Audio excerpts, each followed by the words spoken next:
a significant amount of activity from donor-advised funds. Hi, I'm Bill Stanczykiewicz. This is the first day from the fundraising school. And if you're like me, each year you're looking for the annual report on donor-advised funds from the National Philanthropic Trust. And in the most recent year, maybe you weren't able to find that because there is a new host for the report, the Donor Advised Fund Research Collaborative. And the report now authored by 5 wonderful experts in this field, Danielle Vance McMullen, Jeff Williams, Rachel Sumption, and our 2 guests today, back with us on the Fundraising Schools podcast, Dr. Dan Heist and Dr. Genevieve Shaker. And Dan and Jen, thanks so much for being with us. And I want to jump right into this. Dan, what is this report and what are some of the biggest differences you saw in the report that came out late in 2025, talking about activity for 2024?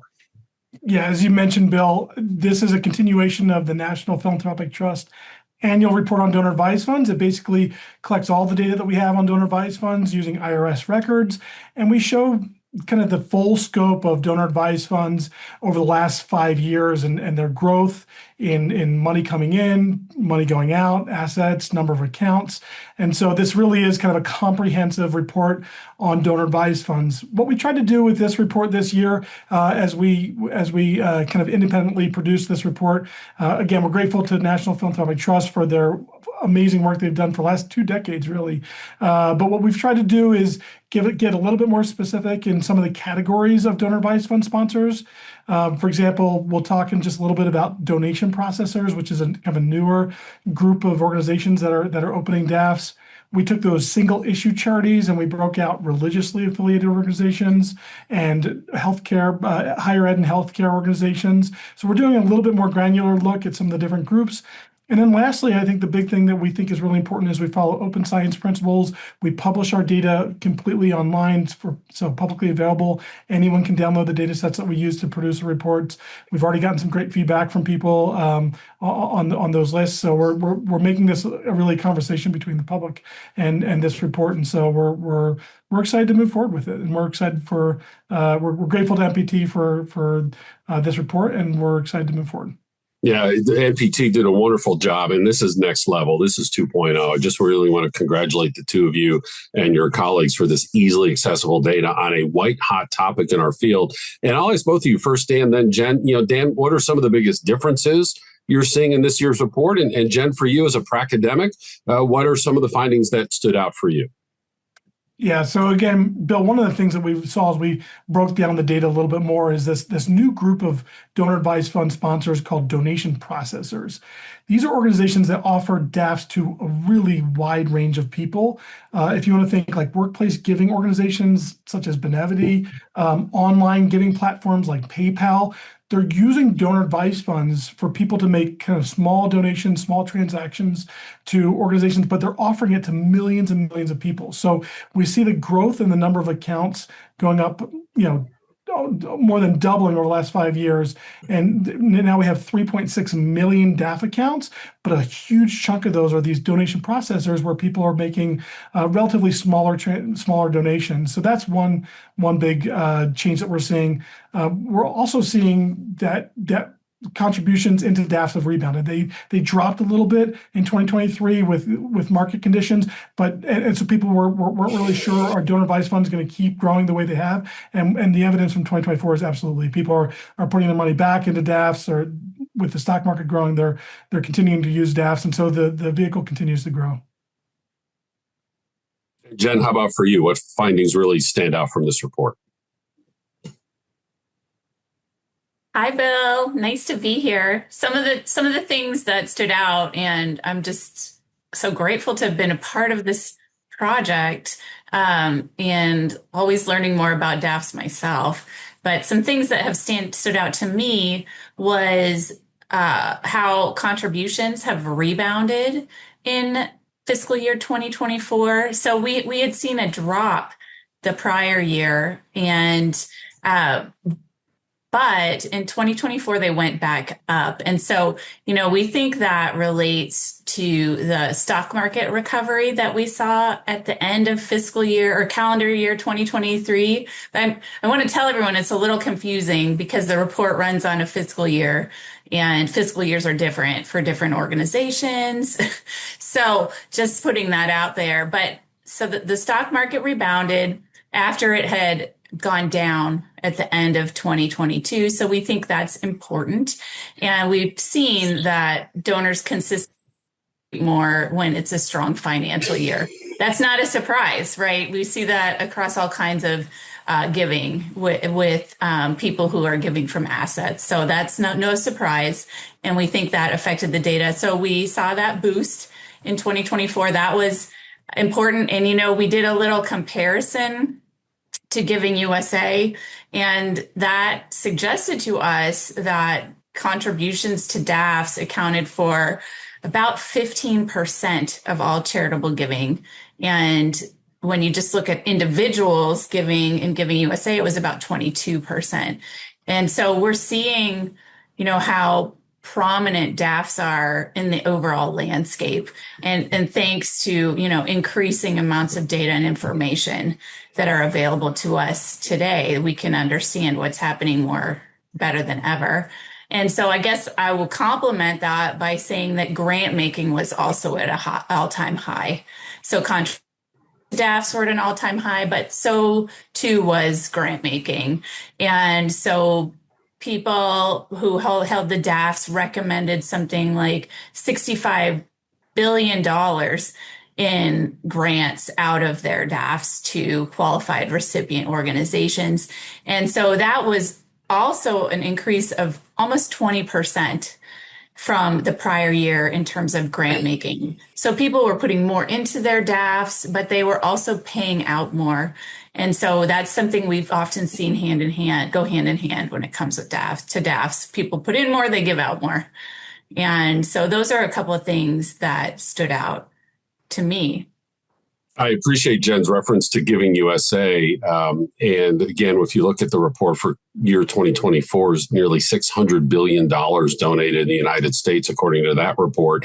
And this report estimates that about 15% of that came out of donor advised funds, a very significant percentage. And another comparison, by the way, with Giving USA is since 2019, Giving USA has gone up 32%, very healthy, 32%. Money coming out of DAFs, 128%. Again, another example of showing you the relative significant growth in this decade of donor advised funds. And Dan, I want to come back to you. You mentioned this donation processors and you mentioned PayPal. I've got to get my brain around this. And I'm sure there's some fundraisers going like, wait a minute, I can go to PayPal and open up a DAF. I don't have to go to one of the big financial institutions or my community foundation or a big nonprofit. Help me understand what donors are doing here. So as a fundraiser, I'm like, hey, do you have a PayPal account? Do you have a DAF?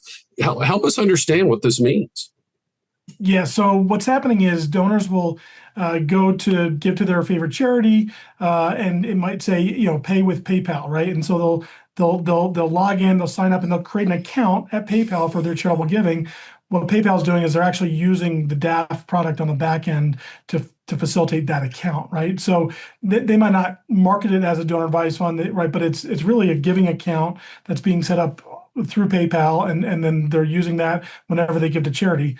The other thing that's really popular is workplace giving accounts. So you get a new job, you get your 401k, you get your healthcare benefits, and then you get a giving account that you can move a little bit of money in, out of your paycheck, and that goes into a giving account at your workplace. That's a DAF as well. So we're seeing a lot of organizations using the DAFs to facilitate online charitable giving, where you could have an account somewhere and it keeps track of your giving and your money. So it's a really interesting evolution of this vehicle. And for our audience, Dan mentioned we're going more granular with this report from one year to the next. There you go, workplace giving accounts. What a great question to ask your donors. Not only does your workplace match your giving, do you have a workplace giving account? A new question we need to add to our portfolio. And just as a data point, Dan mentioned the nearly $3.6 million DAFs. Other research in previous years showed it took about 90 years to get to the first 1 million DAFs. less than a decade for the next 2.5 million DAFs. Again, that shows the amount of activity here, Jen. And you mentioned the stock market. That's one of those wealth effects of giving, one of those economic factors. But we teach together at the fundraising school, and we get to DAFs, the class just takes over. The hands shoot up, the questions, the experiences, the concerns. There's a lot more awareness around DAFs. Is that also driving some of this increase that we're seeing in these data? Yes, we definitely think so. I think that, as you said, it took 90 years. DAFs have existed for, 100 years, but it took 90 years for people to really catch on in the broader space outside of community foundations. So that's where they have existed for so long. And so now they are becoming much more a part of our philanthropic awareness. However, I think that they still have not really penetrated everyone's consciousness yet. So I anticipate that they will continue to grow, and they've become so much more accessible. You and I can go open a DAF for investment of zero at some platforms. So all of us can try this out. And that just goes to show that as you try them out, you might find that you appreciate the benefits of them, and you might talk to your friends and they might appreciate the benefits too. And so I think we've really seen them catching on in the last 5 years or so in new ways with new populations of donors. And other research from the Donor Advised Fund Research Collaborative backs that up. This is not a purview just of the wealthy and of the middle class. All income ranges are now getting involved with donor advised funds. And one reason is the threshold to get in has dropped significantly. Those of us who have been around for a while, we remember that book, The Millionaire Next Door. Well, now it's the DAF holder next door as these become so much more popular. Dan, I want to get in the weeds on the math with you a little bit here. You're reporting a payout rate of 25%, which, by the way, pause, quick aside for our friends in public policy who are concerned about payouts from DAFs and say we should have a minimum requirement. It's an interesting public policy discussion. Private foundations, the law is 5%. Well, DAFs are already at 25%. So if we ever get to the day where we're going to have a policy, let's make sure we don't go artificially too low and limit the money that's coming out. But you report 25%, and yet I see $65 billion coming out after $90 billion went in. Simple math, 65 divided by 90 is 72% in a given year. So help us understand this payout rate, because both of those numbers paint an interesting story. Right. So what you're talking about money moving in, money moving out, we actually call that something a little bit different. We call that flow rate. So we know that donor advised funds are intermediaries that really facilitate kind of pass-through giving, where you put the money in and then you use it really quickly, it moves out oftentimes in that same year or the next year. And there's a lot of donors that do that. But with the payout rate, what we're trying to do here with payout rate is we're trying to compare apples to apples to other organizations that measure payout rate, like private foundations, for example. And the way they measure payout rate is how much money is leaving compared to the total amount of money that's in the account to begin with. And so what we do with this payout rate is we measure the money in grants in the given year, 2024, by the amount of money that was in the account at the end of 2023. So January 1st, 2024, how much money is sitting in the account, and then over that next year, how much money is going to be granted out. So yes, you're right, there's money in and out kind of within that year, but we're trying to, again, compare apples to apples. It's not a perfect measure. It doesn't really capture that flow through. There's a few other ways that people like to measure payout rates. So we have 3 different ways to measure payout rates in the report. But hopefully that gives people an idea of what that 25% number means.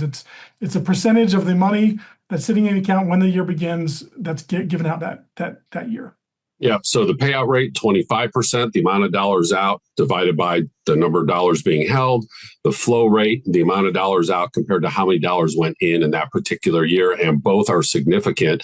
By the way, comparing to our good friends in the private foundation world, their average payout rate in 2024 was 6%. So for DAFs, it's 25%. DAFs hold about 1/5 the amount of money that private foundations have and that give out. and yet grant out about 72% of what foundations grant out. So proportionally, DAFs send way more money out in grants in a given year compared to private foundations. Dan, as you know, we've had this conversation before. There are very well-intended, legitimate, important concerns about DAFs becoming a parking lot, that the money just goes in because the donor immediately receives the tax consideration for those dollars going in. And in previous conversations and webinars you've been on with us with the fundraising school, you have this wonderful alliteration around terrain. It's the tub, the tank, and the tower. I would encourage our listeners and viewers to go into the archives of the podcast to find that explanation. So friendly amendment, I'm going to add the tundra. The water that's frozen, that's not coming out. As you look at this most recent report, any update on the tundra? What guidance and advice do you have, again, for those folks with legitimate concerns as well as for fundraisers who want to fundraise out of DAFs? For sure. Bill, we actually collected data on this in a previous report that was published last year called the National Study on DAFs. We looked at account level behavior. So this annual report is IRS, but as we looked at each individual level account, what we found is about 8 to 10% of those accounts really are not moving money over time. We had about a 9-year period. And so you're right, there are some accounts that are pretty stagnant and are not moving money out very, very quickly. We do know that there are policies in place at these different organizations to try and encourage donors to move that money out. A lot of these donors, or a lot of these organizations, if the money doesn't move in a few years, they'll start moving the money out themselves. So there are policies in place, but I think this is definitely an area for improvement in the industry. We also know that some donors are really wanting to grow their DAF and let it grow over time, and then pass the philanthropic resources on to next generation. So there's a wide range of philanthropic strategies that people use, but I think you're right in the sense that there is a small group of DAFs that are not doing a whole lot that we can hopefully encourage them to keep moving the money. Around 10%. Some of them are new and are waiting. Some of them are building up for bigger gifts. But yeah, some of them it's frozen. And that is an important thing to keep in mind. And Dan, by the way, quick aside, I understand there's another alliteration in the terrain based on the donation processors. Right. So we were trying to figure out what the donation processors were, what they fit in, and they're not really tubs, tanks, or towers, but they're more like taps, where you just have a little bit coming out at a pretty consistent rate. There's a really high flow-through rate in the donation processors. So those are, now we have taps, tubs, tanks, towers, and tundra. So yes, love that, love that. Jen Shaker sits in the Campbell Chair of Fundraising Leadership at the Indiana University Lilly Family School of Philanthropy, and in the Campbell Chair, Jen conducts primary research and also looks at research from friends of our school and translates that for practitioners for effective fundraising. So, Jen, I'd like to conclude this conversation with you. What advice do you have for fundraisers as they access this free report and these free data to strengthen their fundraising effectiveness? Thanks, Bill. We really feel like the data set that Dan mentioned, the fact that you can see this list of all the DAF sponsors, or as many as that we could reasonably identify, and you can look at it and say, wow, I didn't know they were a DAF sponsor. Wait, no wonder we've been getting gifts from them, but now I understand that there's somebody else involved in this gift. It's the donor advisor.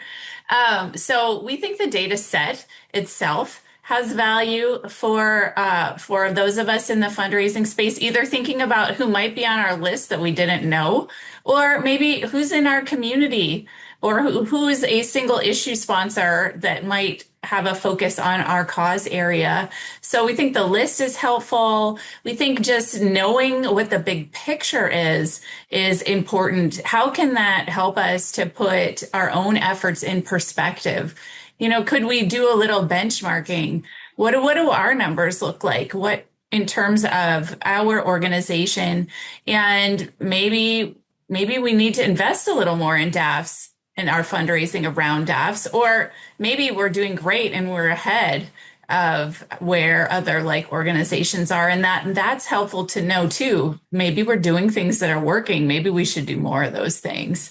We also think that to your point, that this payout rate and this conversation is powerful and one that we might have with our DAF donors. First of all, as fundraisers, we can recognize, hey, people probably have more in their DAFs that they can still grant out. So let's keep having those conversations with our DAF donors. Let's talk to them about how people use their DAFs and what this report shows, and learn more about how they're using their DAF, and putting this research with other research that we have done to help us in those conversations. And, I think for us, just being knowledgeable about the space, when you hear that proportion of the charitable contributions are flowing in and through DAFs, it's really important that each of us is versed on DAFs, some of the things that we've been talking about, the flow in and out, the way people use them, why people tend to move money in and out. So this report can help us with all of those things, which in turn make us more, knowledgeable and educated as we go through our days and empower us as fundraisers. Big picture headline from this report: DAFs are not just a thing, they are a major thing amongst donors now. That is loud and clear from these data that are speaking to us clearly. Do all you can to learn more about DAFs, the data, and about your donors. When you're collecting information, if you have a response mechanism, we're asking for name, address, contact information. Does your business match your giving? We ask that question. Are you interested in planned giving? We ask that question. Do you want to give by cash, check, credit card, QR code, online? We ask that question. How about asking, do you have a donor advised fund? When somebody comes to your special event, do you have a donor advised fund? In your conversations with mid-level and major gift donors, hey, I understand donor advised fund donors are the most strategic.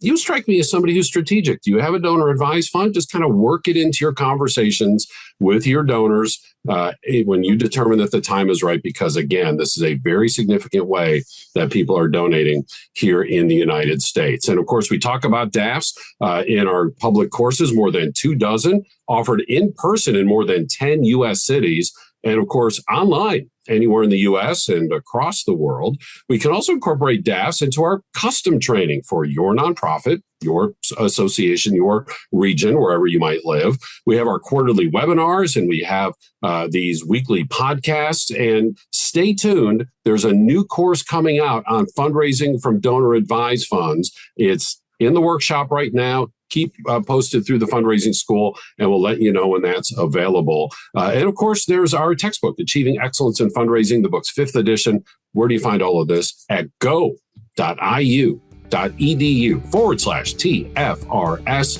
for the fundraising school. I'm grateful to our guests today, Dr. Dan Heist and Dr. Genevieve Shaker. Our producers today are Mike Anthony and Jennifer Boffman. I'm Bill Stanczykiewicz, and now you are now more fully informed on this first day from the fundraising school.